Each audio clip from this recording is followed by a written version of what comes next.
À frente da câmera, cá.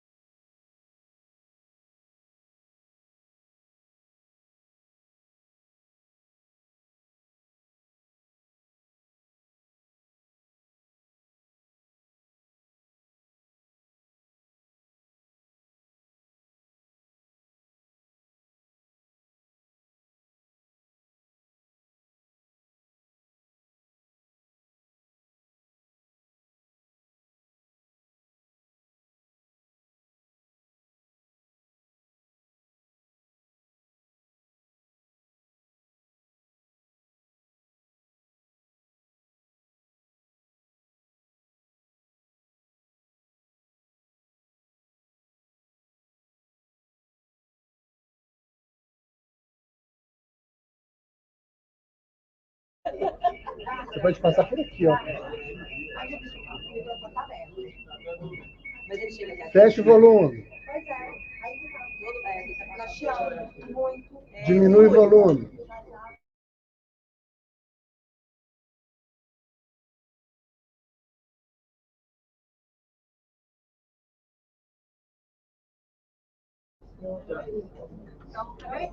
Gente, já abriu a live?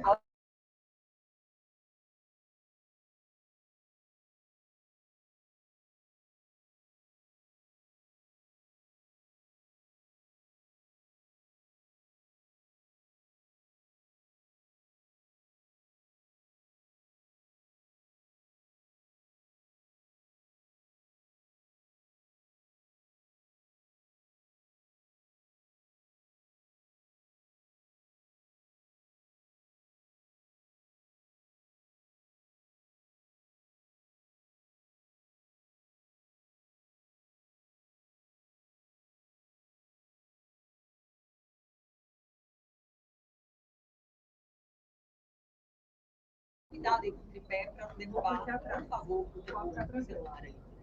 Podemos abrir? Sim. Então, Maguila, por favor, pode abrir a live. Já tá? Tá ao vivo? Ao vivo. Estamos ao vivo com esse time maravilhoso de mulheres, com esse presidente incrível do nosso Brasil. Estamos aqui para apoiá-lo e conversar um pouquinho com vocês sobre pautas, né, meninas, que a gente tem recebido aí nos últimos dias. Eu tenho certeza que vai ser um tempo proveitoso. Obrigada, presidente, por ter aceitado estar aqui conosco nessa noite. E eu queria começar já essa live dizendo o seguinte, que nos últimos dias a gente tem visto o Senhor mais intenso, mais empenhado, e eu sei, eu sou mãe de duas meninas, e eu sei que esse esforço não é somente por uma questão política, não é somente por uma questão, enfim, de partido, mas porque o senhor é pai da Laura que tem 11, né? 11 anos? 11 anos. 11 anos. Uma menina maravilhosa. O senhor é pai, o senhor sabe qual é a luta de um pai, para deixar um país digno para os seus filhos. Eu, como mãe, eu sei qual é essa dor, e todas as vezes que eu vejo o senhor discursar,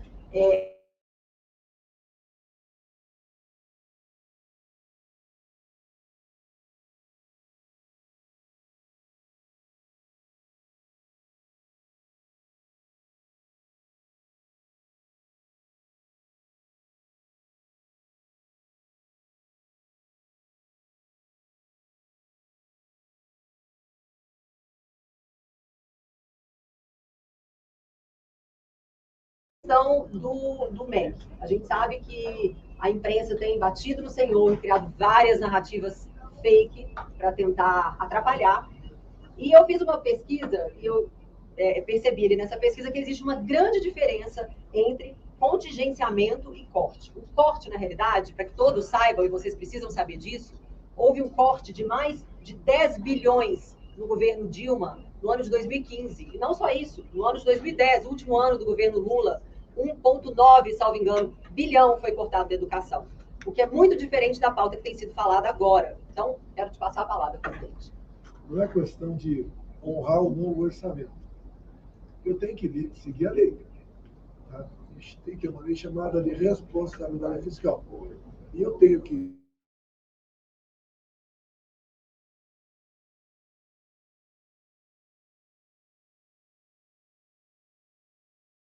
passou para dezembro. Se eu libero agora, eu estou em crime de responsabilidade. Nunca deixamos de executar todo o orçamento atrás da defesa, puxa um pouquinho da saúde muitas vezes. E se você ver o orçamento da educação e da saúde, quase todo é obrigatório. Não tem como ter contingenciado. A gente contingencia as despesas discricionárias. É isso que é feito. Por exemplo, a esquerda agora fala, ele cortou a fralda geriátrica para o ano que vem. Farmácia popular do ano que vem vai ter menos recursos para o câncer. O orçamento não é um decreto do presidente, é uma peça que você manda para o parlamento, e o parlamento trabalha. E por lá de cá, eu sanciono o veto. Se eu vetar, derrubo o veto, passo a ser lei. Mas para mandar o orçamento para lá, ele tem um limite. Tem a despesa obrigatória e depois tem uma despesa grande, tem que enfiar numa caixinha menor. Daí eu sou obrigado, para enfiar na caixinha menor, cortar aqui e acolá. E o parlamento tem a liberdade de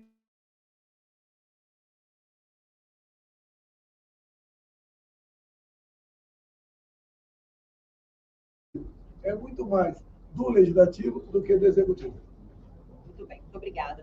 Passo a palavra agora para a Paulinha. Todos nós temos aqui algumas perguntas para fazer. Podemos seguir, então. Ainda nessa pauta de educação, ainda nessa pauta de educação, os índices da Pátria Educadora do PT foram péssimos. E eu sei que o senhor está investindo na educação de base, que o senhor criou uma secretaria de alfabetização para trabalhar na parte estrutural da educação. E por isso a gente precisa que o senhor continue no governo para dar andamento a uma pauta tão importante. E ainda o Plano Nacional de Educação, que vai começar a viger a partir de 2024. Olha, o que é uma criança começar a andar? 10 meses, 9 meses, 12 meses, e depois ela vai embora. O que é uma criança se desenvolver na escola? Quando ela é alfabetizada. Na minha geração, o pessoal chegava alfabetizado na escola. Até há poucos anos. Levava-se 3 anos, em média, para alfabetizar uma criança. Ou seja, muito tarde para começar a andar. Nós buscamos um aplicativo fora do Brasil, que já está sendo aplicado na maioria dos municípios do Brasil, chama-se Grafogame, tanto é que a criança se alfabetiza, em média, em 6 meses. O que é esse Grafogame? É um celular. É um aplicativo que você bota lá, você não gasta mais crédito toda vez que abrir, e está na frente do pai, tem aqui, ó, por exemplo, a tela está o alfabeto aqui. Ela aperta na A, aparece um som de A, B, B, depois outra tela, junção, sílabas, e assim vai. No máximo, em 6 meses, a criança sabe ler e escrever. E muitas vezes, os pais também são alfabetizados. Ou seja, é começar a andar, é educação de base. Já era péssima a educação brasileira, não sei o tamanho do estrago, com 2 anos não fica em casa, né? A economia te vê depois. Mas investimos duro em cima disso e já temos tido resultado. Aquela tal da prova do PISA, né? Uma prova internacional que é aplicada em 3 anos no Brasil. O PT nos entregou para o Temer nos últimos lugares. Vamos ver a próxima prova, como é que vai ser. É uma prova simples, de matemática, ciência e interpretação de texto. Mas nós conseguimos, entre 70 países, muitos da América do Sul, estarmos nos últimos lugares. Agora, além da alfabetização, o que eu falo? Né? E passa pelo parlamento, passa pelo conselho, não é fácil. Nós temos que voltar a dar autoridade para a professor em sala de aula. É por aí. Você vê agora, tem uma decisão da Justiça, do Tribunal lá do Norte do Rio Grande do Sul, dizendo que as escolas cívico-militares são inconstitucionais. Ou seja, uma escola que está dando certo, que os pais querem botar o filho lá, e o pessoal interfere no Brasil, geralmente, no que está dando certo. Espero que essa linha caia, e nós possamos continuar ajudando aí o ensino fundamental. Também, o maior reajuste da história do Brasil foi no meu governo. Eu tinha liberdade de conceder de 10% a 33%. Muitos prefeitos, muitos governadores queriam 10%, para sobrar dinheiro para eles fazerem outras coisas. O que nós fizemos? Optamos pelo 33% e pagamos os 33%. Obrigada. Você falou de economia, e eu acredito que esse é um tema muito relevante. Acho que a economia é avanço. Sem economia, sem avanço da economia, a gente não cuida da educação, a gente não cuida da saúde. E o ministro Paulo Guedes, ele teve um excelente desempenho, né? A gente está com um crescimento maior que o da China, inflação menor que os Estados Unidos. E eu queria falar um pouco mais dos feitos econômicos, já que a mídia divulga timidamente. E eu queria entender também qual que é a proposta para esse segundo mandato, no que diz respeito a esse enxugamento da máquina. Eu, particularmente, acredito no Estado pequeno, acredito no liberalismo, Então, eu queria entender se essa agenda vai ser intensificada, se a gente vai conseguir, apesar de que também é importante o senhor explicar que nem sempre depende só do senhor, tem um congresso que precisa aprovar algumas privatizações, mas eu queria explorar um pouco esse tema, porque eu acho que é dúvida de muita gente, e a mídia, infelizmente, não apresenta uma visão completa desses feitos, desse legado do Ministério da Economia. O que é enxugar a máquina? Por exemplo, o servidor tem estabilidade. O que nós fizemos? Abrimos concursos para o essencial, para o federal, para o governo federal. Coisa básica. A máquina diminuiu, mas ela é pesada ainda. O que você faz para ajudar a máquina? Você começa a desburocratizar, desregulamentar. Fizemos muita coisa em 2019 que ajudou a gente a vencer a pandemia, outros programas, obviamente, de modo que acabamos 2020 no 0-0 no tocante a pessoas com carteira de trabalho. Perdeu-se muito junto à informalidade, mas demos auxílio emergencial para o pessoal. Qual foi a grande vacina em 2019? A lei da liberdade econômica. É uma lei muito grande. Basicamente, você quer abrir, por exemplo, salão de beleza, você quer abrir uma pequena pizzaria, um pequeno negócio.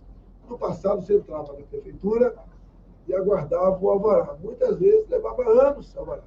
Hoje você entra, se em 30 dias a prefeitura não responder, você abre o seu negócio. Uma outra coisa importante, né? Pouca gente sabe, obviamente, mas o patrão sabe. Normas regulamentadoras. Milhares. Nós revogamos 90% delas. Você, antigamente, o fiscal entrava na tua empresa, você tinha lá um banheiro. Ele tinha 40 e poucos itens para ver se você estava de acordo com as normas ou não. Por exemplo, a altura da pia, a altura da privada, a rugosidade do papel higiênico, textura da toalha, ventilação, largura da porta. O fiscal dificilmente não sai da sua empresa com uma multa. Porque aqui, os fiscais, a minoria, ia atrás de uma propina, criar dificuldade. Acabamos com isso. Quando se criou o PIX, olha a vantagem que nós trouxemos para o Brasil. Ajudou a diminuir a taxa de violência no Brasil. Segundo o DataSUS, tive acesso aos dados preliminares, nós vamos ter o menor número de mortes por 100 mil habitantes na história do ano passado. Menos de 20. Essa é a proposta. Como é que se tem a violência? Ajudando a criar emprego. Quem emprego não sou eu. Quem emprego é iniciativa privada. O que eu faço é não atrapalhar a vida de quem quer empreender. Muita coisa foi feita. Como eu digo, o PIX foi algo fantástico. São mais de 1 bilhão de movimentações por mês. Hoje, o dono do pequeno comércio, muitas vezes, vai para casa sem dinheiro no bolso, porque ele passou a ser um banco. Lá na agência dele, o pessoal vai lá dar um PIX para ele, dar o dinheiro para o cara. Nós diminuímos em mais da metade o número de assalto a banco no Brasil. A violência tem caído bastante. Ninguém falou em feminicídio no Brasil, comentou, tinha aumentado, seria ocupado. Ninguém falou em morte da população LGBT, diminuiu. Tá? Como é que você consegue isso? Várias medidas, não é apenas o Ministério da Justiça e Secretaria de Segurança de cada Estado, é um trabalho em conjunto. Você pode ajudar alguém a ter um emprego, essa pessoa vai dormir mais cedo, vai ficar menos tempo na rua, às vezes fazendo besteira. Assim é o governo. Assim nós ajudamos na criação de emprego. Vai fazer o que ano que vem? O pessoal quer que eu prometa. Eu não gosto de prometer, eu gosto de apresentar a obra pronta ou em andamento. Nós vamos continuar fazendo o que nós fizemos. Você pode ver o que o Paulo Guedes fez, questão de pouco tempo. Ele, via decreto que eu assinei, nós reduzimos em 35%, né, o IPI de 4 mil produtos. Nós, por exemplo, com apoio do parlamento, botamos o teto no imposto de combustíveis, álcool, etanol, diesel, gás de luzinha, e zeramos os impostos federais, que eram absurdos isso. Eu não podia zerar na canetada. Fizemos com o Parlamento Brasileiro. Mesmo fazendo isso, renunciando receita, estamos arrecadando mais. Ou seja, fomos na contramão do que todos fizeram. Aí veja um cara aí, o discurso de 2016, o vídeo dele está lá, ele confessa, né? Quebramos o Brasil. O que temos que fazer? Criar impostos. E o que ele disse? Disse que cortaria naquela época benefício dos mais humildes. Vocês sabem de que eu estou falando, o vídeo dele está por aí. Fomos na contramão. O que é mais importante, dona Bárbara? Está meio triste aí. Tô triste porque o áudio está dando problema na live, gente. Desculpa, a gente está arrumando. Eu não queria interromper o senhor. A gente está arrumando, gente. Vocês não sabem. Me dê um ok aí, agora você está ajustando. Desculpa, presidente, pode Eu continuar. assumi a presidência e não aceitar pressões para indicar gente para ministérios, para estatais e para bancos oficiais. Grande foco de corrupção. Você não vê corrupção no meu governo. Se aparecer, te ajuda a buraco. Sem problema nenhum. Acontece, é um ser humano que está aí. Hoje vocês conhecem os nossos ministros, do perfil deles. São pessoas que acredito que são muito, mas muito melhores do que ministros outros, de outros governos, que nos antecederam. Você pega do governo anterior do meu, quase todos foram presos. Como é que era a indicação de ministro do passado? Cada partido indicava um ministro, um diretor de estatal, de banco oficial. Era assim. Não tinha como dar certo. O pessoal entrava atrás do quê? Arranjar facilidade. Botamos um ponto final nisso, começamos a dar um exemplo. O pessoal fala muito em cartão corporativo. Cartão corporativo gastou 3 milhões. Gasta sim. São 2 cartões que mexem com tudo quanto é despesa. Um motor de segurança, quando ando pelo Brasil, estão aí gastando com hotel, alimentação, etc. Mas o meu cartão particular, que eu posso sacar 17 mil por mês, nunca usei um centavo dele. Eu não, por exemplo, recebo a aposentadoria do deputado federal, podia receber 30 mil por mês. Por que não recebo? Para evitar críticas. Faça a minha parte. Qual é a despesa de energia elétrica do Padrão Morado? Você não sabe, a imprensa já investigou e viu que caiu. Primeiro eu desliguei o aquecedor da piscina, que devia gastar uns 20 mil por mês. Pô. Manda apagar as lâmpadas lá. Não tem 3, 4, 5 pratos de comida pronta quando eu chego em casa. É um do dia e ponto final. E muitas vezes eu sozinho como na cozinha, sem problema nenhum. Damos exemplo para o Brasil, pô, para ninguém criticar e fazemos a nossa parte. E assim podemos exigir. E mostramos o que está acontecendo. A gente está aberto, sempre estive aberto a tudo, e não apenas em época de campanha. Isso é um exemplo do que aconteceu hoje. Acho que isso entra muito dentro do que o senhor falou. E aí, puxando o assunto orçamento secreto, que todo mundo sempre fala. E é interessante, a maioria das pessoas não sabe do que se trata o orçamento secreto, que é uma verba que sempre existiu, presidente, e que no governo do senhor, o Congresso resolveu destinar uma verba maior e que, inclusive, o senhor vetou. Sim, olha só, Clara. Tem as emendas impositivas em torno de 15 bilhões por ano, que cada parlamentar recebe a divisão, 15 bilhões por 593. Aí o orçamento, o Congresso aprova as emendas, uma obra para o seu município, outra para o dela, e eu não tenho o que falar. Aprovou, eu tenho que executar essa obra. Ponto final. O que o Congresso resolveu em 2020 fazer? Criar uma verba extra. Hoje em dia está em 19 bilhões de reais. Bem, a obra foi aprovada em 2020, eu vetei. O Congresso, quase que por unanimidade, inclusive os petistas todos votaram para derrubar. Derrubou o veto, eu não posso fazer mais nada. É lei, ponto final. E daí o PT apelidou de orçamento secreto. O que acontece? Esse dinheiro, quem é que diz quanto vem aqui para tal município de Minas, né, ou para outro município? Quem diz é o relator do orçamento. Ele pega os 15 bi, dá 200 para você, 0 para você, 1 para lá. Qual o critério? É dele. Nós não temos acesso no nome dos parlamentares que destinam recursos pelo Brasil. Chega no respectivo ministério, é para o programa tal, o ministro executa em ponto final. Se dá um problema na ponta da linha, como deu hoje, pelo que eu estou sabendo, estou botando na minha conta. Eu quero saber qual parlamentar que mandou recurso para lá. Quem tem que dizer isso? É o relator do orçamento. Eu, inclusive, não queria esse orçamento aí dito secreto. Não é secreto, porque é publicado no Diário Oficial da União. O que é secreto é o autor, o parlamentar, que manda recurso para lá.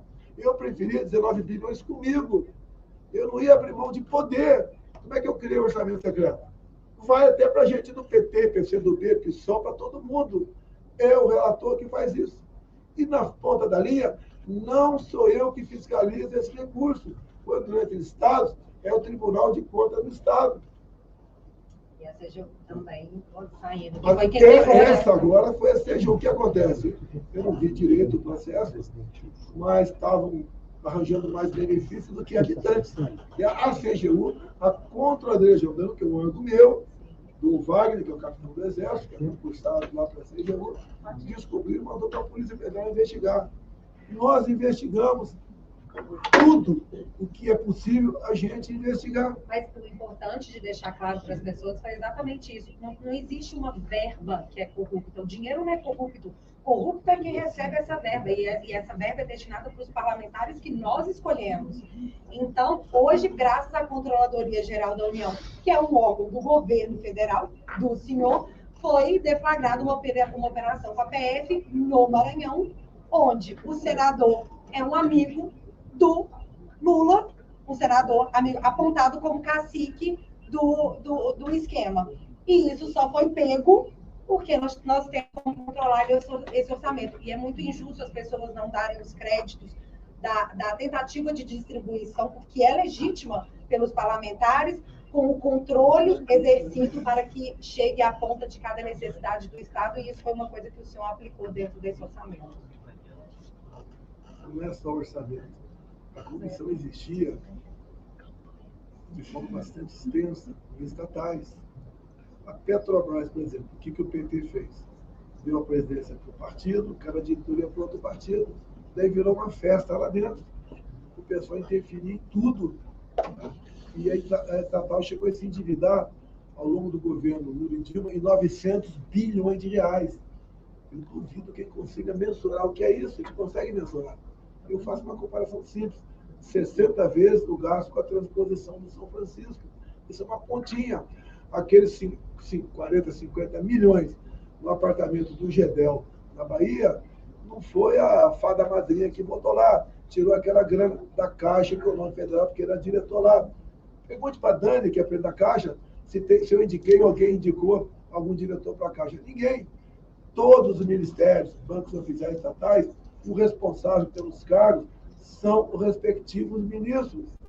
Raramente eu indico alguém, como indiquei, por exemplo, a Tereza Cristina, o Jorge Seife, para ser o secretário da Pesca.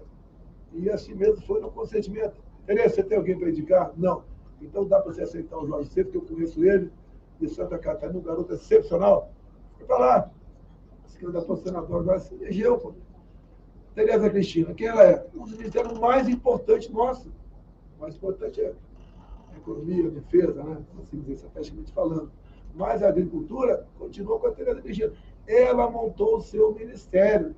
Ela rodou o mundo, abriu novos mercados. Falou comigo, eu fui negociar fertilizante com Putin, com toda a imprensa atirando de ponto 50 em cima de mim. Negociei, levei uma equipe enxuta, e o fluxo de fertilizante não foi interrompido para o Brasil. Nós, sem fertilizantes, poderíamos estar passando fome, ter uma alta enorme nos alimentos em casa e deixarmos de exportar para mais de 1 bilhão de pessoas, né, que se alimentam do que é produzido no Brasil. É um trabalho que a gente faz e o chefe tem que decidir. É igual às vezes em casa, você tem que decidir uma coisa com o teu marido ou sozinha com os teus filhos. Você não pode deixar a filharada fazer o que bem entender. Que a indecisão é a pior coisa que pode acontecer. O Brasil, todo mundo quer estar com a gente. Ninguém tem o que nós temos, riquezas minerais, agricultura, pecuária, tá? Temos biodiversidade, água em abundância, água doce, né, para você produzir muita coisa aqui. Por irrigação, brevemente estaremos produzindo aí em 1 milhão de hectares trigo lá em Roraima, com tecnologia da Embrapa, porque lá é uma área quente. O Brasil está indo para frente. O agro 10. Essa proposta do Paulo Guedes reduzir o IPI, o que ele fala disso? Reindustrializar o Brasil. E olha só, cortou 35%. Ele vai cortar 100%. É proposta para o futuro, porque percebemos que não há perda de arrecadação por parte dos estados. Porque você deixa de gastar numa coisa, não gasta menos, quando você gasta na outra, gera imposto por lá de lá. Pulveriza, né, o imposto. Você vai mexendo na economia. A segurança jurídica que nós procuramos dar. Temos os marcos legais. Foi criado em 2019 o marco legal das startups, do saneamento, ferroviário, entre tantos outros. Você, quando quer abrir um negócio no Brasil, você sabe a regra do jogo. E nós respeitamos contratos. Somos hoje o 7º país mais digital do mundo. você pode ter a tua carteira da nacional de habilitação digital, o teu passaporte, quase todos os documentos nossos digitalizados. A partir do ano que vem, você vai poder vender teu imóvel de dentro de casa. Você vai poder registrar teu filho lá do hospital, não precisa ir no cartório. Você já faz a prova de vida agora. Se você for votar, por exemplo, o teu avô faz a prova de vida. Se a tua avó marca um exame no SUS, né, você vale com prova de vida. Se vende imóvel, renova a carteira de habilitação. Ou seja, esses dados estão aí. Hoje o aposentado, o velhinho, o idoso, não precisa mais ser levado a ver um carrinho de mão para fazer a prova de vida. São as mudanças que a gente faz, que a gente vai tirando o Estado de cima do povo. Por que, por exemplo, carteira nacional de habilitação renovar de 5 em 5 anos? Passamos para 10. O que é de você tem 25 ou 35 anos de idade? Não tem diferença, vai continuar dirigindo. Fizemos muita coisa aqui. Você pode ver. Zeramos o imposto federal de jet ski. Vai pensar, pô, cara, está pensando em rico. Eu quero turismo de jet ski no Brasil. Baixou 10 mil reais, um jet ski custava, em média, 100 mil. Para nós gerarmos e criar emprego também, fomos na Marinha. Vamos desburocratizar a carteira nacional, a carteira de habilitação de jet ski.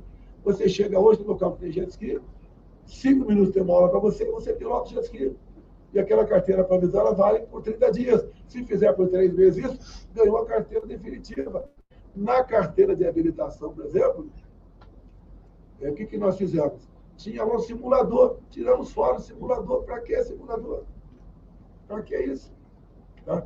E brevemente vamos fazer outras alterações.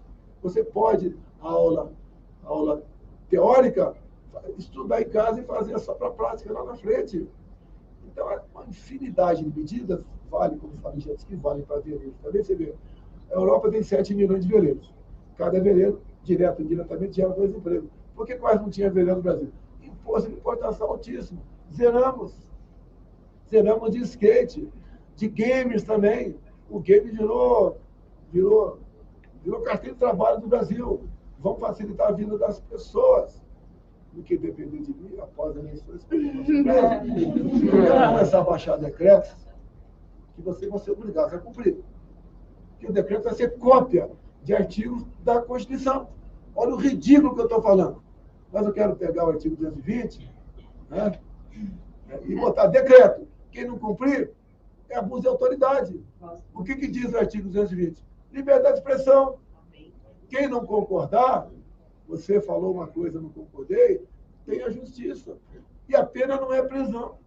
E é tão verdade essa história de censura, que desde que eu comecei a fazer lives no meu Instagram, falando do presidente, me posicionando, eu fui derrubada, misteriosamente, 2 vezes, quando a gente começou a falar de censura. Então, falando de censura, eu fui censurada. Então, a gente vê que é uma realidade que já existe.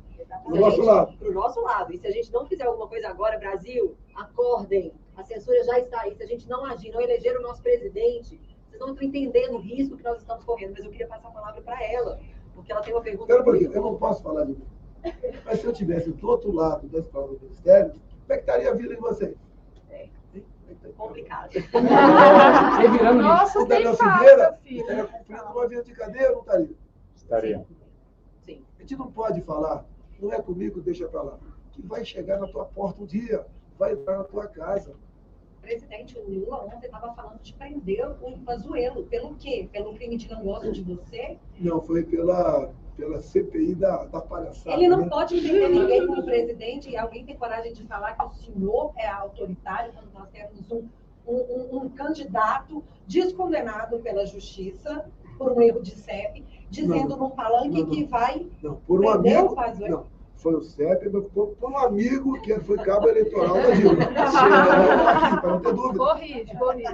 Nós não podemos... Eu, por exemplo, eu sei que tem certa preocupação, né? Por mim, ninguém vai querer dar uma canetada para cima de mim, que o bicho vai pegar. E aí a gente entra na pauta da perseguição cristã, né? A gente sabe da questão mesmo da censura da opinião conservadora, né? Os cristãos são chamados de intolerantes, homofóbicos, racistas, genocidas. E você acha que no Brasil pode acontecer, como aconteceu em outros países, como a Nicarágua?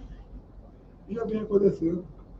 Hoje, por exemplo, no li no final da decisão de Majimisa, mas o PT entrou na justiça para que uma igreja lá de Belém do Pará, que tem uma bandeira enorme do Brasil na entrada, fosse retirada. E o PT disse que aquilo é propaganda eleitoral para o JB. Dessa vez, a juíza agiu corretamente. Falou que é um símbolo nacional, é um orgulho vermos a bandeira do Brasil por aí, em local de destaque, né? E, logicamente, sendo tratado de forma respeitosa, mas o PT quis retirar a bandeira de lá. Hoje, pedi para aquele bandeirão que existe lá em Brasília, mandei pegar uma usada enorme, não sei quantos metros tem, mandei botar lá uma alvorada, que é a minha casa. Então, eu acho que ninguém vai ter a coragem de falar, retira daí, eu vou te dar uma multa de tanto sei quanto por dia. É a nossa bandeira do Brasil. A questão da censura vai devagar.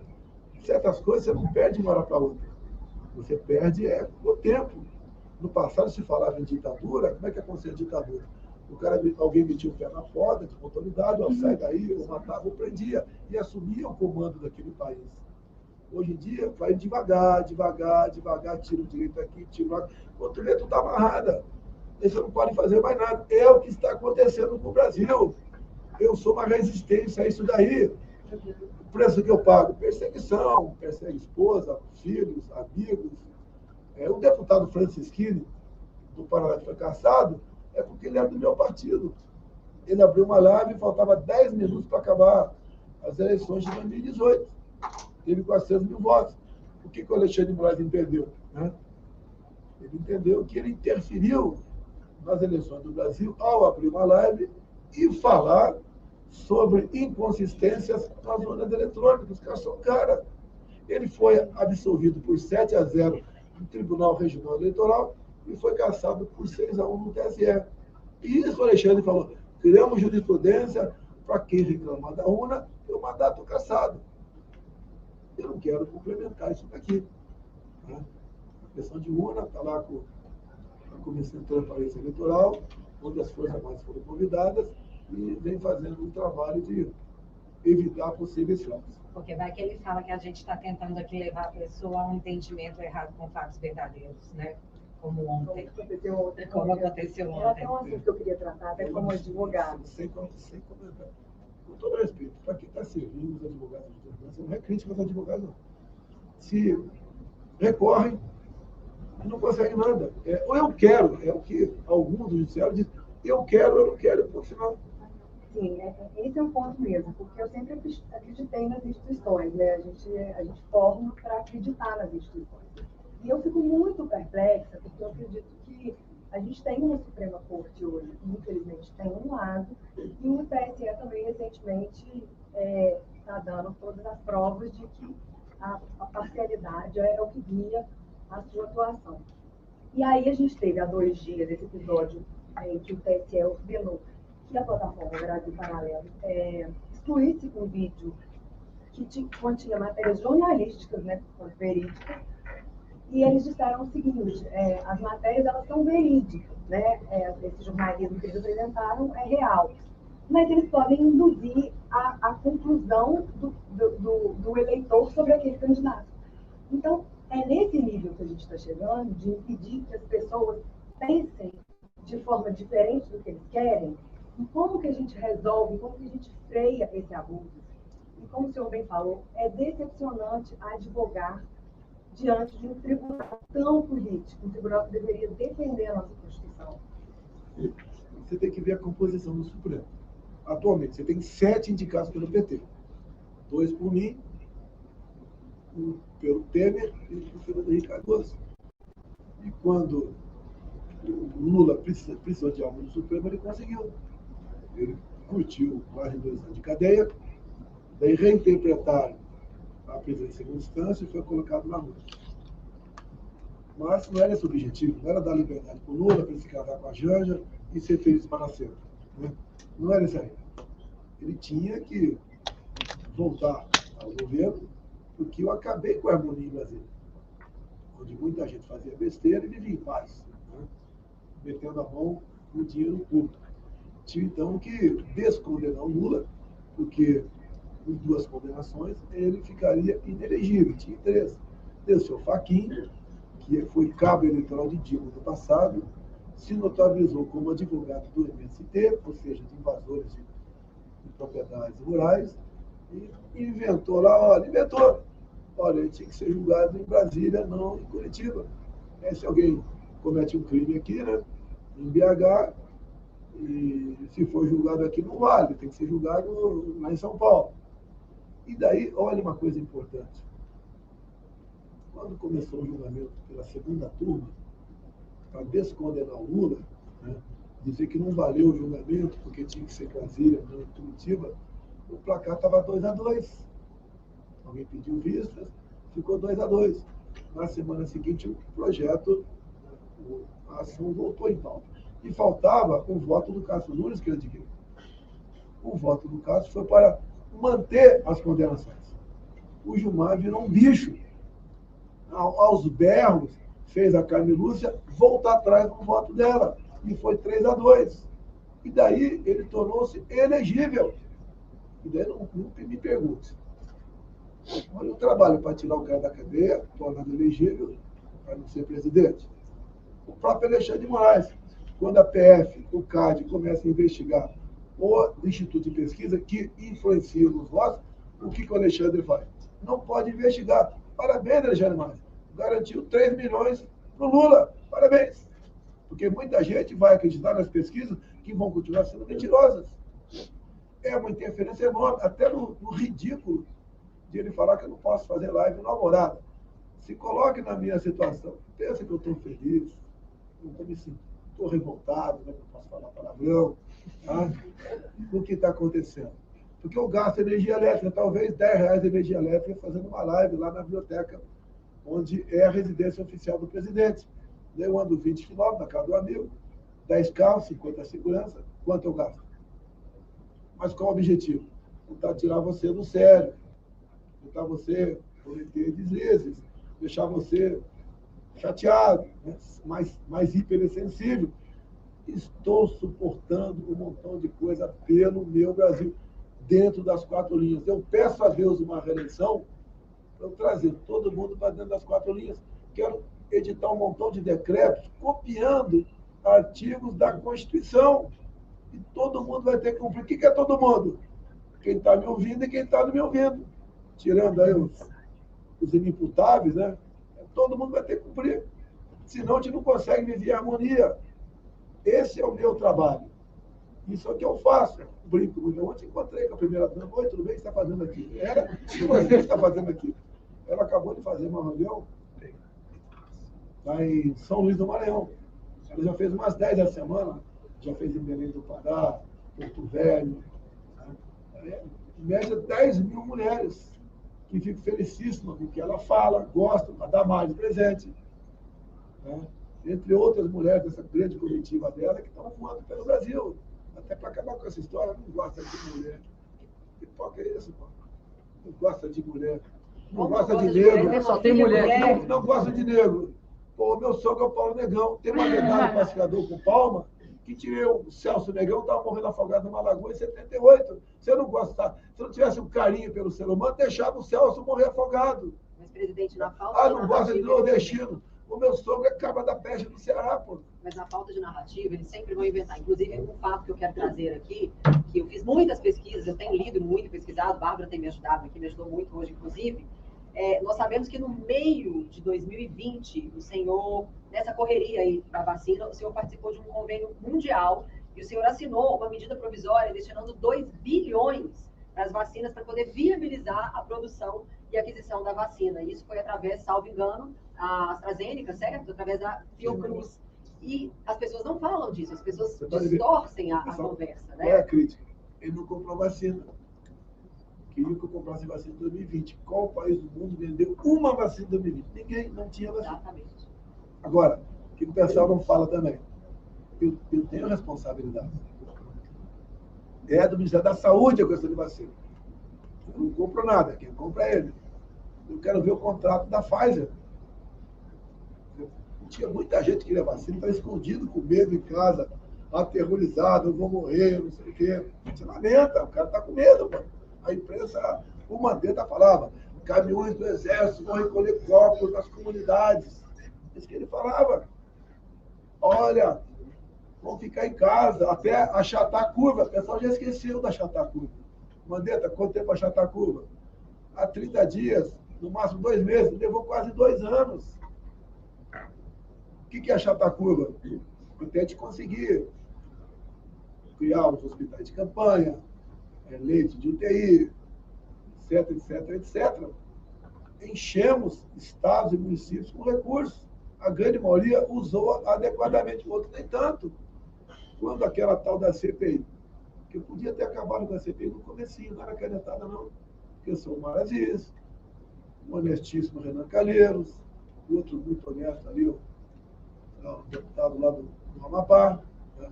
Eles apresentaram uma emenda a uma medida provisória nossa, que dizia que prefeitos e governadores poderiam comprar qualquer vacina, qualquer lugar do mundo, sem certificação da Anvisa e sem licitação. Quem ia pagar a conta? Eu, o governo federal. E imagine a festa que ia acontecer com vacinas. E voltando, por exemplo, no contrato da Pfizer, falava que, eu perguntei, né? Quais são os possíveis efeitos colaterais? A Pfizer respondeu, não sabemos. Daí eu falei, tive aquela desgraça de falar, né? Vai que o cara vira jacaré. Uma figura de linguagem. Pronto, ele é terraplanista. Né? Ele Mas é eles sabem que isso tá? é uma figura de linguagem presente. Eles sabem sabem, o pior de disso. tudo é que eles sabem. Eles Essa é a grande Você pode ver questão. uma coisa, né? Alguém tem filhos pequenos aí? Lembra Sim. quando pintou a história de vacina para garotada de 5 11 anos? Eu vou para cima da Anvisa. Porque a Anvisa escolheu, botou os possíveis efeitos colaterais para a garotada. Tanto é que está escrito lá na Anvisa, ter vacina, aplica a vacina e espere algumas horas. Porque teu filho de 5, 11 anos pode ter os seguintes efeitos colaterais. Palpitação, falta de ar, ou dor no peito. Eu perguntei, tá, começou a sofrer isso aí, teu filho começou o coração a disparar, começou a sentir falta de ar. Eu fiz aquele gesto, né? Pronto, tá zombando do vacinar, de falta de ar. Ele vai procurar o médico. Se achar o médico, qual é o antídoto? Não sabemos. Agora eu pergunto. A minha filha não se vacinou. Tem 11 anos de idade. Alguém pediu, algum prefeito pediu para mim, UTIs infantis para Covid? Não. As pessoas jovens são assintomáticas. Alguém viu uma criança morrer de Covid? Isso é uma coisa rara. O que acontecia em alguns casos, chegava uma criança no hospital com um traumatismo craniano que caiu da bicicleta, e alguns hospitais, maldosamente, botavam na UTI Covid, porque eu pagava 2.000 a diária, e UTI outra era R$1.000. Vai que a criança morria, que a criança quase morria, daí botavam lá Covid. Mas, presidente, é importante a gente deixar claro que as pessoas que acompanham o trabalho do senhor entendem isso. Eles conseguem entender. Para quem está fora, que infelizmente hoje nós vivemos em bolhas. Todos nós vivemos em bolhas. As pessoas que estão fora da bolha que nós vivemos, viram isso de uma outra forma. E é para essas pessoas que a gente tem que conversar. Todo mundo estava com medo. E isso é verdade. E não tem problema nenhum em ter medo. Era uma coisa nova. Todo mundo sentiu medo. E o medo paralisa as pessoas. Na verdade, nós descobrimos nessa pandemia que o medo é muito útil para se paralisar e controlar pessoas. Eu vi do senhor uma tentativa de mostrar para as pessoas que a vida continuava. E as pessoas viram nessa situação toda do senhor tentar mostrar para as pessoas que a vida deveria continuar, até pela questão da economia, uma oportunidade para criar uma narrativa eleitoreira em cima de uma tragédia mundial. E isso tem que ficar claro para as pessoas que estão fora da nossa bolha. Porque ninguém quer pesquisar. As pessoas estão assistindo a grande mídia falar e falar, eu vi na Globo, então é verdade. Não, não é. E hoje em dia é triste falar isso, porque até chegar a nossa própria conclusão se tornou algo perigoso. Mas o que a Bela estava falando era da MP que o senhor assinou em agosto de 2020, quando ninguém falava em vacina, falava como uma coisa longe, para transformar o Brasil em produtor de vacina, e não só num país que compra vacina. E hoje nós somos isso, através da Fiocruz. Fazemos as vacinas através da MP que o senhor assinou em agosto de 2020, e ninguém fala sobre isso, porque isso seria a favor do senhor. Então, não é interessante. Um dos países que são na frente na vacinação. A primeira vacina foi aplicada em dezembro de 2020. Em janeiro começou a aplicar a vacina no Brasil. Todas foram compradas no meu governo, todas foram enviadas, né, para estados e municípios. Inclusive tem um fato, né, que criticaram muito o Pazuello, a questão do oxigênio lá em Manaus.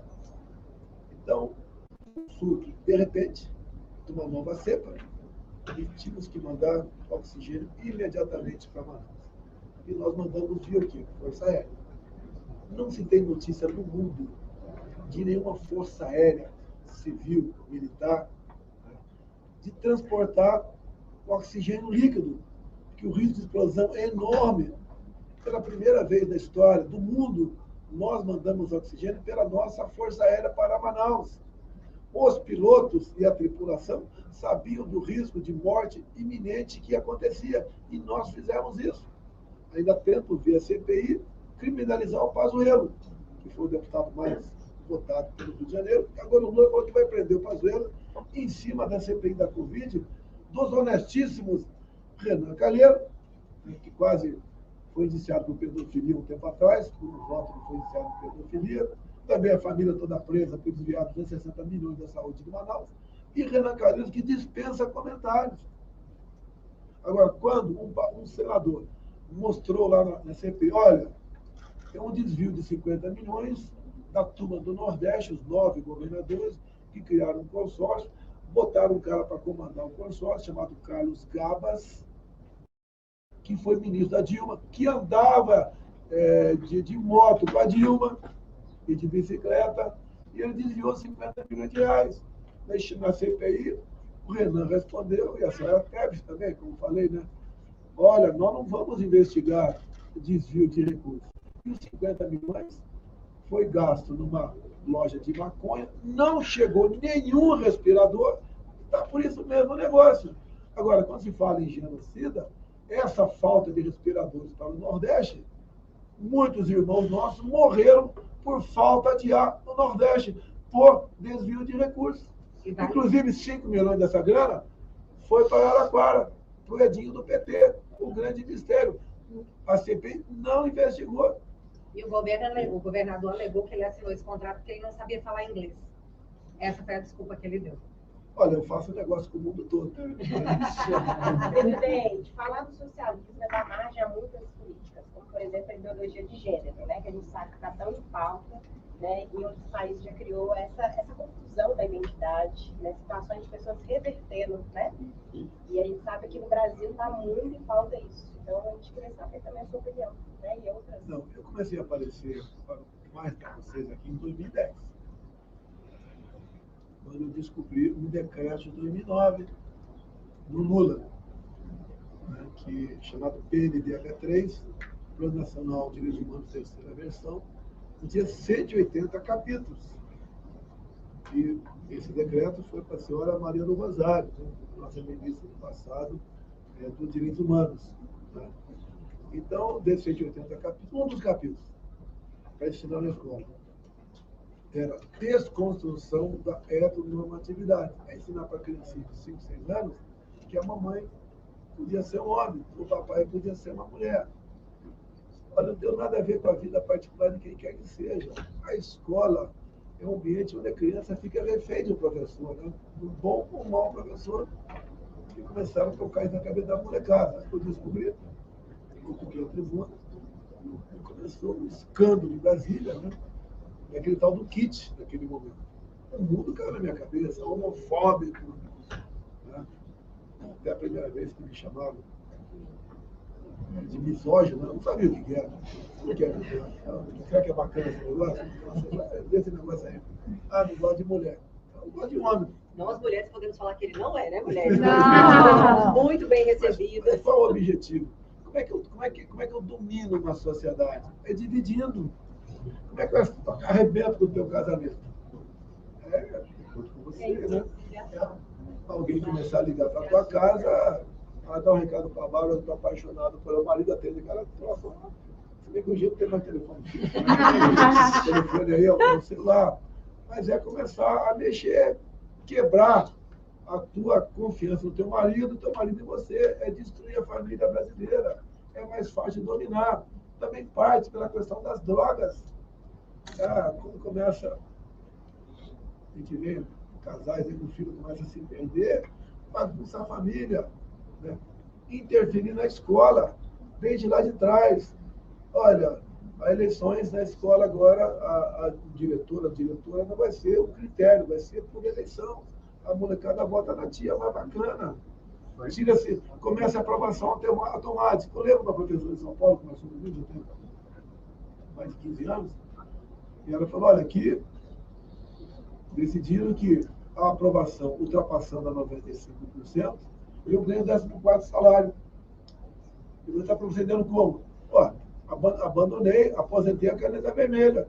Eu vou perder o 14º salário. E outra, se eu botar muita tinta vermelha, tem colegas aqui que estão sendo criticadas, que estão fazendo bullying com o aluno. O aluno está ficando traumatizado com muita cor vermelha na prova dele.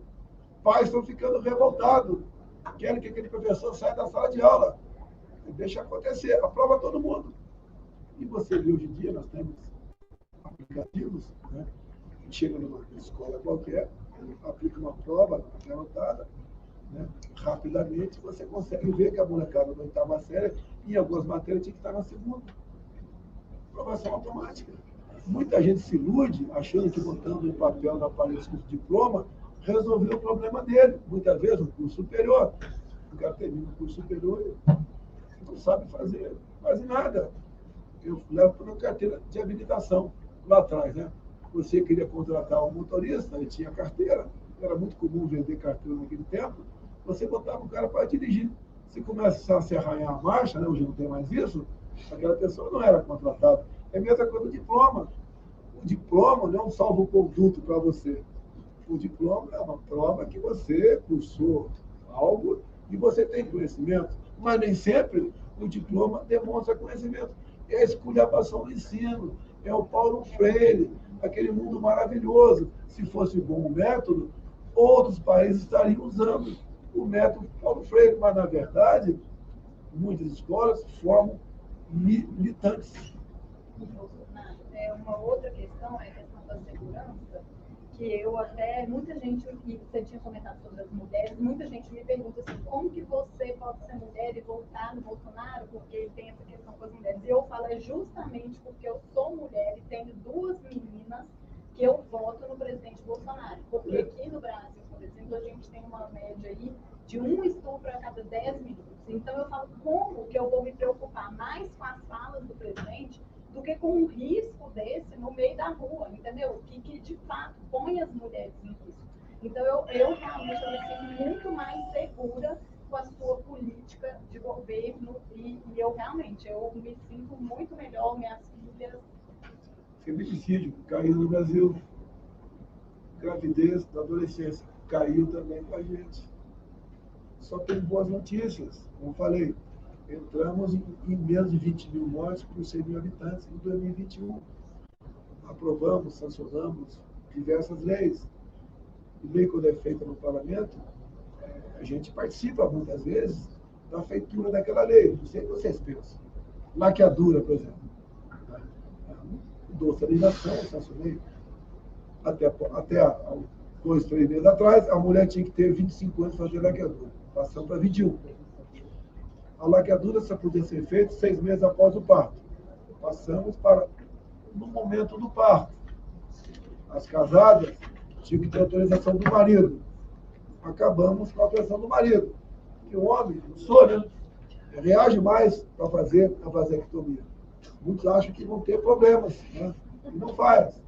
Muitos não querem que a mulher faça porque ele está preocupado. Opa, ela aceitar ser laqueadura, ela vai ser mais fiel.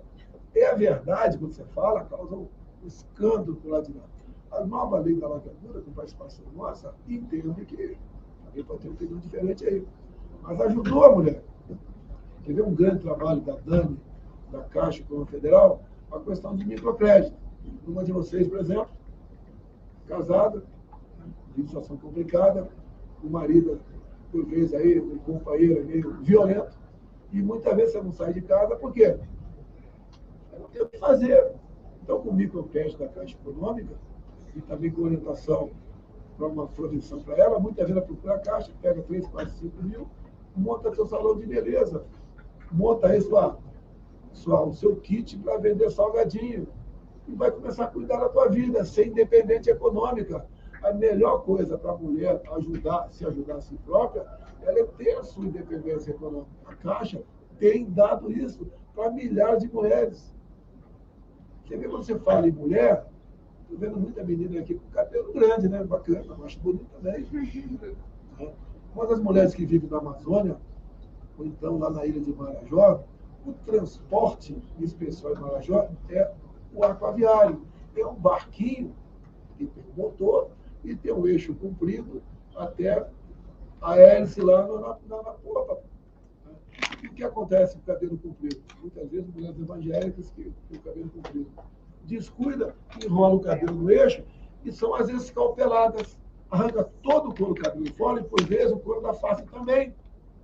Como vivem essas mulheres? Escondidas, de vergonha, que não tem cirurgia plástica, que resolve o assunto, pode minimizar. O que nós fizemos quando fala em mulher? 2 ações. Comando a Maria, pegar esses barcos e, junto com a Capitanria dos Portos, nós temos que ter proteção. Já está a pleno vapor. Outra coisa, buscamos as escalpeladas, escondidas em casa. Demos o benefício, a BPC, para elas. Porque era mais do que isso. Estamos jogadas dentro de casa, escravas dentro de casa, muitas vezes. E é uma aparência realmente triste, você ver. Demos o BPC para elas. Sim. Seu tempo está quase acabando conosco e eu Mas o gostaria... Não, o tempo é meu. O Fred que veio me falar que é Fred. Qual a missão minha? Eu vou para o Nordeste. Tem missão no Nordeste? Não, calma, mais um pouquinho. Em 2018, falava, ele vai acabar com o seguro de defesa. Tempo assim, né? O PT fala. Ele vai aumentar o preço da gasolina depois das eleições. Não está na lei, pô. Ele vai acabar com o auxílio no Brasil depois das eleições. Está na lei. O combustível também, a narrativa é que após as eleições, o senhor está segurando o preço da gasolina para após as eleições, o preço voltar. O senhor poderia esclarecer para falar da nossa bolha? O combustível não foi a Petrobras que diminuiu seu valor. Diminuiu muito pouco. A grande diminuição foi no teto de ICMS, imposto estadual, e no zeramento dos impostos federais, definido em lei, votado na Câmara e no Senado. Eu sancionei, foi lá para trás da gasolina, lá para baixo. É um legado que o senhor deixou para o Brasil, agora, essa lei de teto de ICMS. Quando nós votamos o teto de ICMS e o zero no impostos federais, lá no Senado, todos os senadores do PT votaram contra. Eles queriam que continuasse o combustível alto. Quando nós votamos o Auxílio Brasil, que passou o Bolsa Família, em média, 190 para 400, agora 600, todos os deputados do PT votaram contra na Câmara dos Deputados, que eles queriam. O Bolsa Família lá embaixo, uma miséria, e a gasolina lá em cima. Para chegar agora na campanha, tá vendo? Eu vou resolver esse assunto e o povo passando fome. Votaram contra o marco de saneamento também. Votaram, parabéns, votaram contra o marco de saneamento, porque eles interessa o filho do pobre, né, continuar dando esgoto e ir para o hospital. Morrer muitas vezes por doenças outras. Para eles, quanto mais a miséria tiver o povo, melhor. Como é que vive o povo da Venezuela hoje em dia? O povo que tem a maior riqueza em petróleo do mundo vive numa situação de miséria pior do que o Haiti. Eu estive no Haiti. Dominado, né? E até você tinha comentado sobre a questão de dividir a população. Essa, inclusive, é uma das bases do socialismo, que além da propriedade privada, a eliminação, eles pregam eliminar o passado, a individualidade, as verdades eternas, as nações e a família. Que é justamente tudo que dá identidade e estrutura para uma pessoa. Então, a pessoa realmente vai ficar muito fragilizada. Por isso que passam essas políticas, né? Política de gênero, de aborto, né? Todas essas coisas que desumanizam. Vamos lá, vamos dar exemplo. A Argentina tem linguagem neutra, né? Tem aborto, né? Tem drogas à vontade, e o povo está na M, está na miséria. A Argentina, que até há poucas décadas tinha um PIB semelhante ao nosso. Já tem argentino fugindo para o Rio Grande do Sul. Como todo dia, em média, recebemos 600 venezuelanos lá em Roraima. E detalhe, achar que não é verdade, vá lá para a divisa, chama Pacaraima. Chega em média 600 pessoas. Os adultos pesando em média menos 15 quilos. Eles estão assistindo isso e talvez esse seja o motivo da eleição expressiva que o senhor teve por lá, porque eles viram o que aconteceu. Tem outros fatores também que o Roraima é um estado que tem uma atenção muito especial, mas tem a ver com isso também, né? Você pode ver, quando nós recebemos mais ou menos 60 brasileiros que estavam na Ucrânia, vieram 8 cães para cá. No avião C-390 da Força Aérea. Chegam 600 venezuelanos por dia no Brasil. Quantos cães chegam com eles? Alguém sabe? Nenhum. Nem zero. Comeram todos. Comeram gato. Comem ratos agora lá. Na Argentina, 40% da população está na linha da pobreza. E quando ele assumiu, ele falou, é igual a questão, mas vamos saber isso aí. Igual a questão aí da picanha. Vou dar picanha para todo mundo. Lá, o que o presidente Fernandes fez quando assumiu? A Argentina, um grande exportador de carne. Ele proibiu a exportação de carne para sobrar para o mercado interno. No momento, sim, 2, 3 meses, sobrou. Depois, não começaram mais a criar gado. Começaram a bater as matrizes. Não, a carne baixou a oferta. Aumentou o preço muito mais do que era antes e não tem oferta. Tem desabastecimento. O que ele fez também com certos produtos que a Argentina exportava? Criou um imposto. Né? Contenciones, muito bonito. Né? Tinha produto que o produtor rural tinha que pagar 33% de imposto na exportação. Aqui no Brasil, chega um cara aí do meu lado, né? Pô, o agronegócio não paga imposto. Não tem problema. Ele não vai continuar pagando. Podia cobrar um tiquinho, zero, não vai cobrar nada. Igual o Pix. Vou botar uma taxinha de 1 centavo do Pix. Não, é zero. Nós estamos arrecadando demais. O pessoal do campo está ganhando muito. Quero que ganhe mais. Eu quero multiplicar ricos e não dividir riqueza. Eu não tenho uma política para ricos e contra pobres. É para todo mundo. Se acabarmos com os patrões, não vamos ter mais emprego no Brasil. Há poucos dias que o Lula falou. O Bolsonaro falou que o mercado está feliz. Comigo, o mercado não vai ficar feliz. Falou isso. E falou hoje também que vai revogar o teto de gastos. Não gasta à vontade, né? Você pode chegar em casa agora, pega um empréstimo em cada agência bancária, compra fiado, etc. Aqui vai ficar bacana, 2, 3 meses. Vai ficar bonito. E uma coisa depois vem a realidade. Que nem todo mundo entende, né? Que a redução da desigualdade social não quer dizer que você vai ficar numa condição boa, que é o que acontece nesses países de esquerda. Eles reduzem a desigualdade e todo mundo fica pobre. Eu quero cumprimentar o PT. Realmente ele traz a igualdade, na miséria. Olha, pessoal, se para eu dar qualquer coisa para você, eu tenho que tirar de alguém. Não existe essa fórmula. Vou dar picanha, cerveja, vou aumentar, vou fazer. O Lula mesmo falou que tempo atrás, né? Tem que botar casa moeda para rodar dinheiro. Hoje, na Venezuela, uma dona de casa lá, uma coitada, né, uma pobre, sai com um saco de dinheiro para buscar o pão na rua, assim, que vai achar o pão. O papel vale mais que o dinheiro, vale mais que o papel. E a mesma coisa na Argentina. Olha a Colômbia, até o TSE, que bacana. Muito obrigado, Alexandre Maia. Está proibido usar as minhas imagens na ONU para fins políticos, né? Botar no leitor gratuito. Né? Eu ocupei a tribuna na ONU, fiz o retrato do Brasil, falei do Brasil, ofereci o nosso solo para paz e freiras que estão sendo perseguidos e presos lá na Nicarágua, vim para cá, e depois de mim, quem ocupou a tribuna? O jovem presidente recém-eleito da Colômbia. O que ele pregou lá? Liberação da cocaína. Foi. Menos nociva que o café. Genial, genial. Aí alguns, né, votam, não quer votar em mim, quer votar no outro cara, porque o outro cara é mais povão. Pessoal, se você quer alguém para operar teu filho, tem que ser um médico, não pode ser, com todo respeito, um açougueiro, com todo respeito. Aqui no Brasil, você tem que fazer comparações com o meu governo com o outro. E bote 2 anos de pandemia, bote uma crise hídrica e bote uma guerra lá fora. Eu fui lá negociar lá. Olha como é que está o Brasil, a economia, criando empregos, recorde de criação de empregos. A informalidade já voltou. Os mais pobres atendemos com o Auxílio Brasil de R$600. Quanto tá? E vocês sabem aqui, eu vim lá de Recife agora, estou sabendo. Um frango congelado lá no mercado. Quanto é que está no Brasil? Por aqui. É congelado? Não, congelado. Não, nota 10. Nota 10.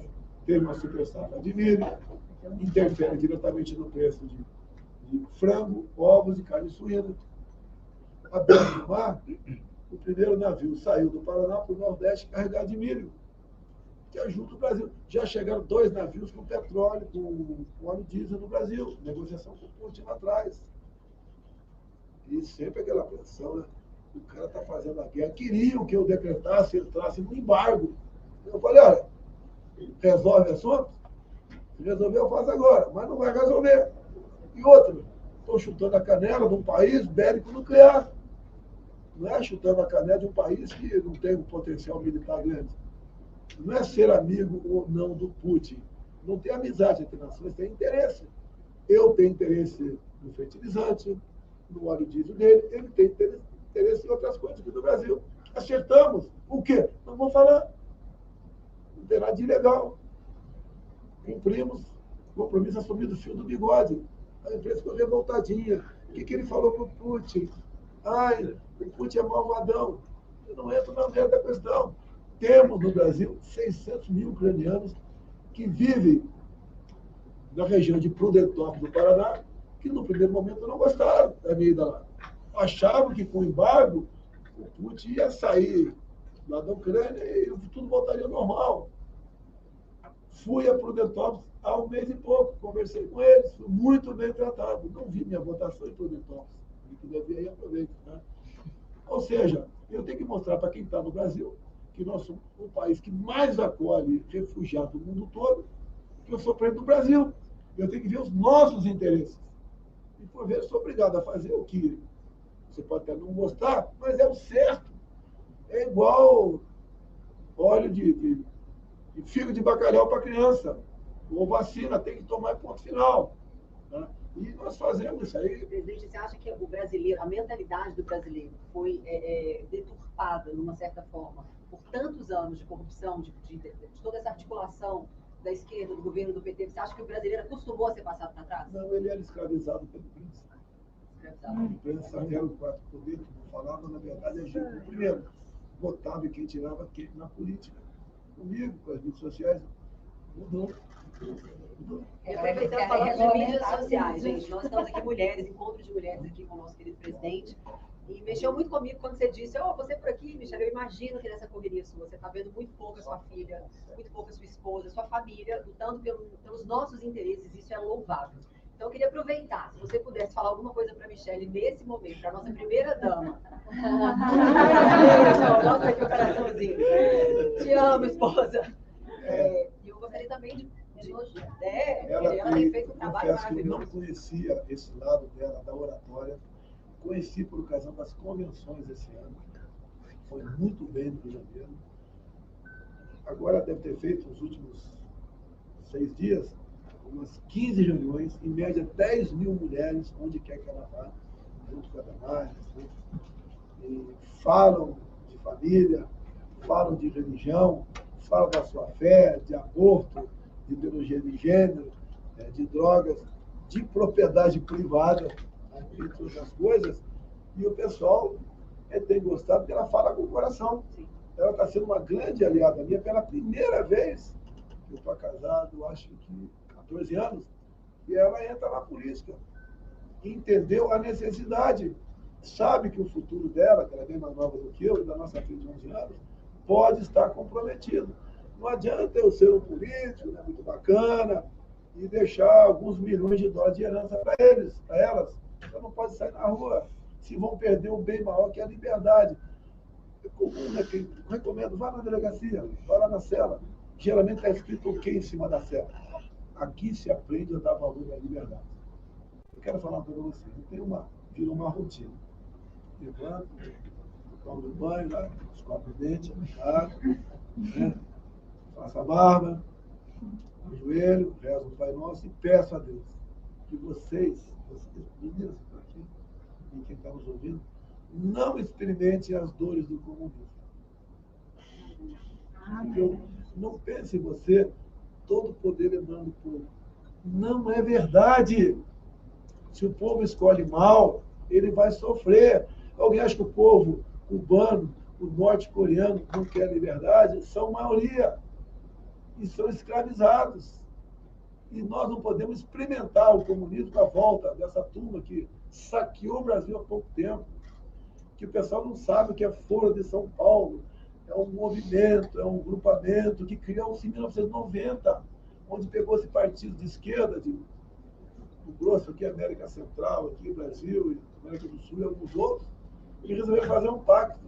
Vamos nos ajudar.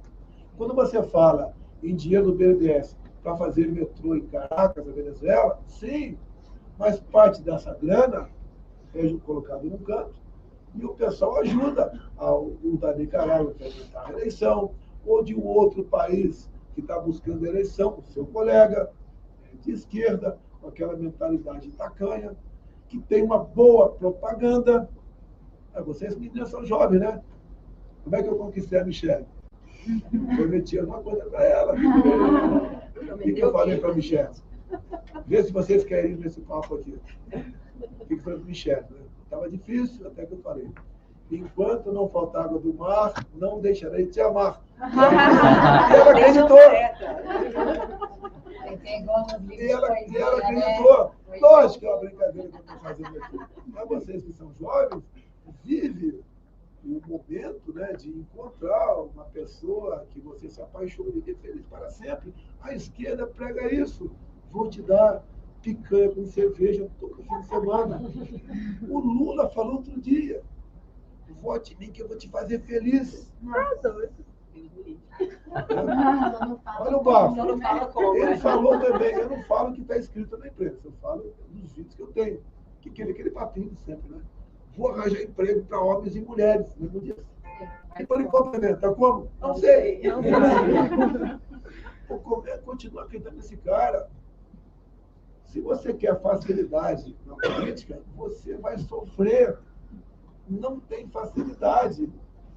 Eu vou aumentar isso, aquilo, dar isso, daquilo. Aquele papel, alguém tem que produzir para que ele seja comprado. E aquela pessoa que está produzindo, o senhor está ganhando sem trabalhar, por que eu vou trabalhar? É igual o time de futebol. O que acontece hoje em dia? O Neymar tem um salário, tá? Os outros jogadores têm outro. Se o salário for igual para todo mundo, por que algum jogador vai querer treinar fim de semana e caprichar? Se ele fazer um gol ou não fazer, vai ganhar a mesma coisa. É igual a escola. Você já teve visto um exemplo da escola? Tá? Que os alunos falam de socialismo, que é bacana, comunismo, o professor fez. Olha, daqui para frente, nós vamos dividir. Vocês não querem que divida a riqueza? Vamos dividir nota. Então, teve a primeira prova, um tirou 10, outro tirou 0, tirou 5. Média 3. 3 para todo mundo. O que tirou 0 ficou feliz. O que tirou 10 falou, vai estudar para quê? A outra prova. Menos gente estudou. As notas foram 7, 6, 4, 0, média 1. Olha, quem tinha 0 ficou feliz, tirou 1. Os demais não ficaram felizes. Passaram a não estudar nada. Nota final na terceira prova, 0 para todo mundo. É isso que nós queremos. Tem que ter competição. Se não tiver competição, não tem ciência, não tem tecnologia, tá? não tem produtividade. A gente vai virar como animais, vivendo em coxo, esperando chegar alguém, o prato com saco de lavagem, e jogar lá e você comer. Essa é a filosofia da esquerda. É isso que a juventude tem que entender. A liberdade é outra coisa, você tem que ter liberdade. Você é dono do seu corpo, né? Lógico, vamos discutir aborto nessa questão aqui. Mas você tem liberdade de viver, de que essa religião aquela, não acreditar em ninguém. E vale a pena falar uma coisa aqui que tem a ver com a vacina. Metade dos meus ministros é para ser de mim, né? Péssimo exemplo, tem que tomar vacina. Falar. Eu falei, eu já fui vacinado como? Pelo vírus. Qual a melhor maneira de você se imunizar? É um anticorpo natural. Também encheu a paciência.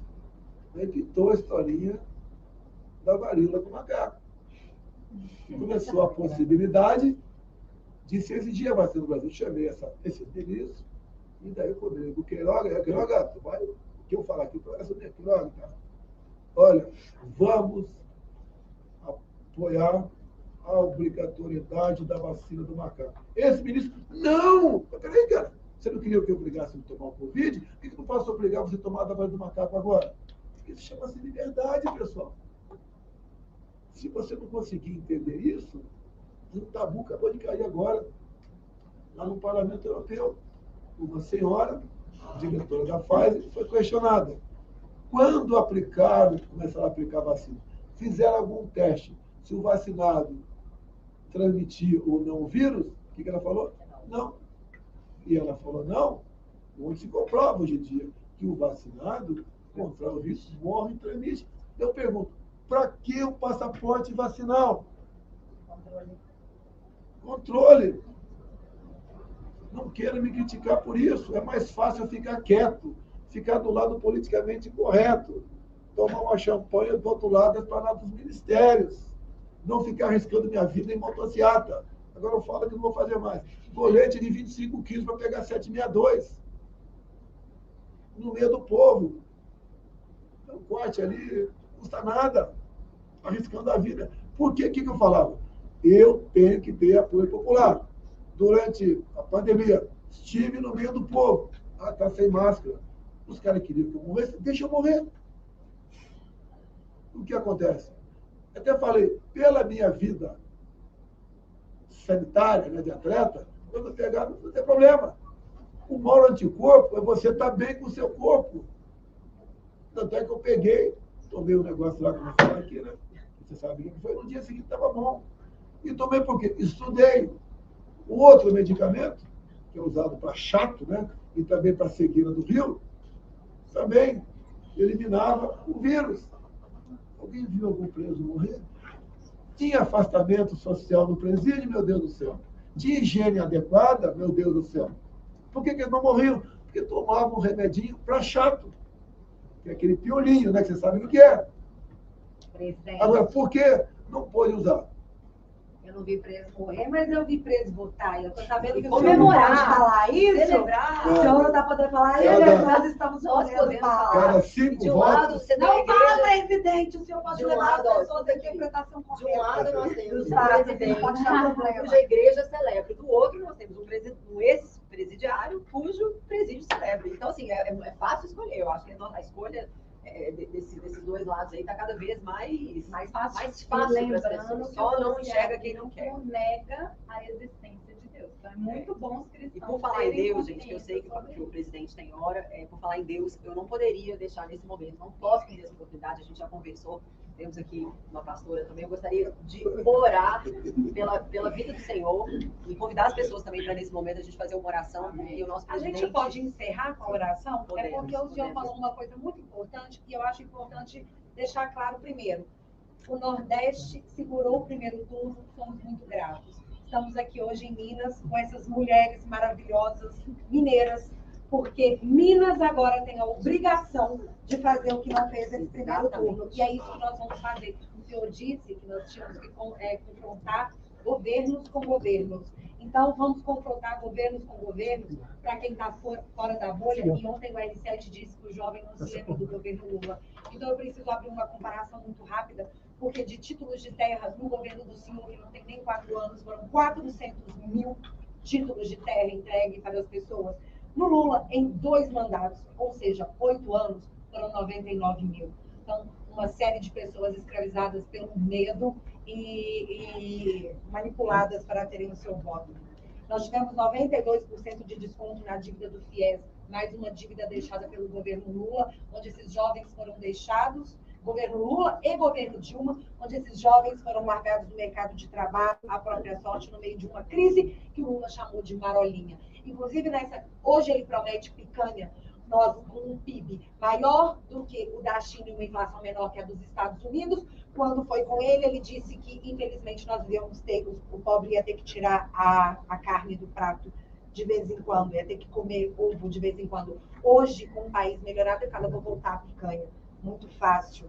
É importante também dizer que, com o marco do saneamento aprovado pelo seu governo, no qual o PT foi contra, Nós vamos ter até 2030 99% das casas com água potável e 90% das comunidades com esgoto. E também não posso deixar de deixar claro, pedir para o senhor deixar claro sobre a assistência aos mais pobres. Não só pela situação da Casa Verde e Amarela, que tem a condição de entregar 1 milhão de casas por ano através da Caixa, que hoje dá lucro, apesar de todo o investimento redobrado, mas também sobre a titulação de terra urbana, ou seja, qual é o acolhimento que o senhor está oferecendo agora para as comunidades, só para a gente deixar claro quem é o governo que governa para os mais pobres. E desde já agradeço. Há um déficit enorme na questão de documentação para imóveis urbanos. Vamos pegar, trabalhar o ano que vem nessa questão. Aplicamos no campo, achamos que tinha uma prioridade maior, já chegamos a 420 mil títulos. E tive em Pernambuco no dia de ontem.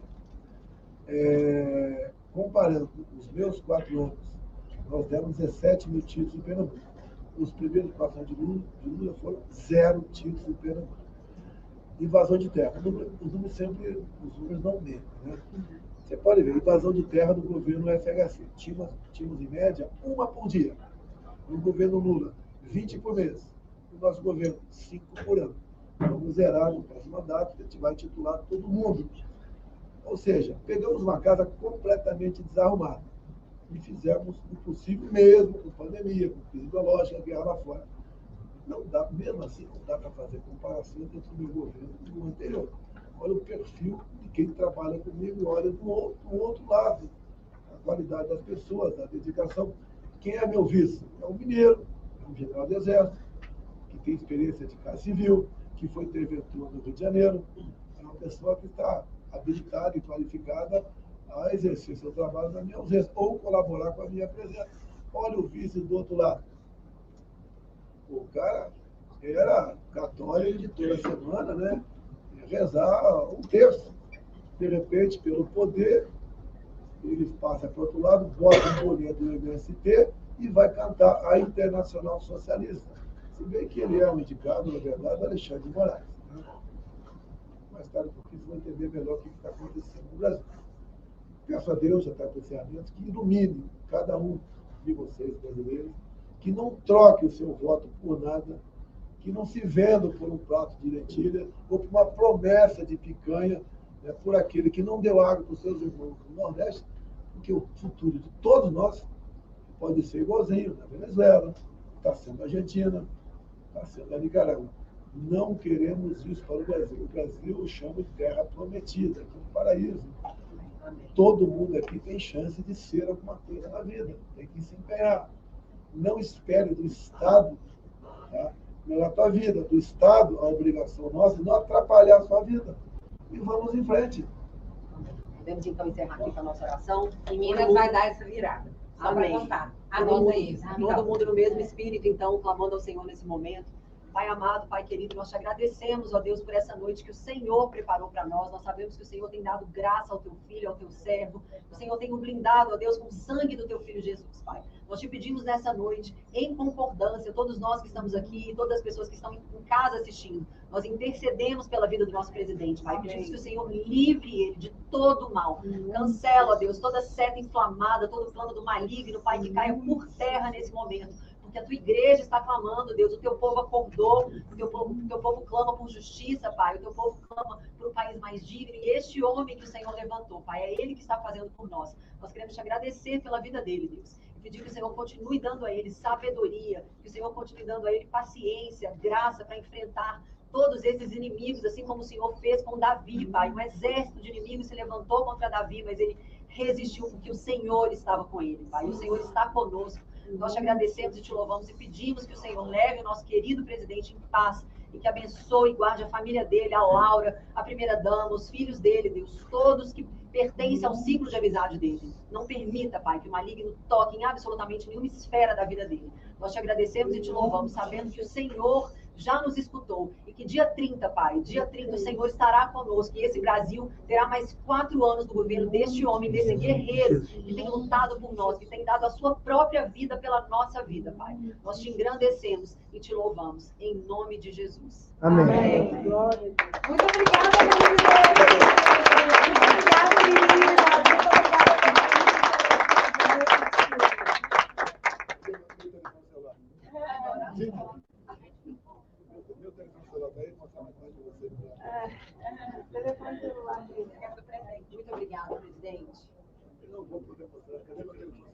Posso fazer uma foto selfie rápida antes de você mostrar? Só para não te atrasar mais. Nossa, vai ser só 30 minutos. 1h30 depois. Foram muito tudo que eu acho que tem que ter. Foi a primeira dama aí.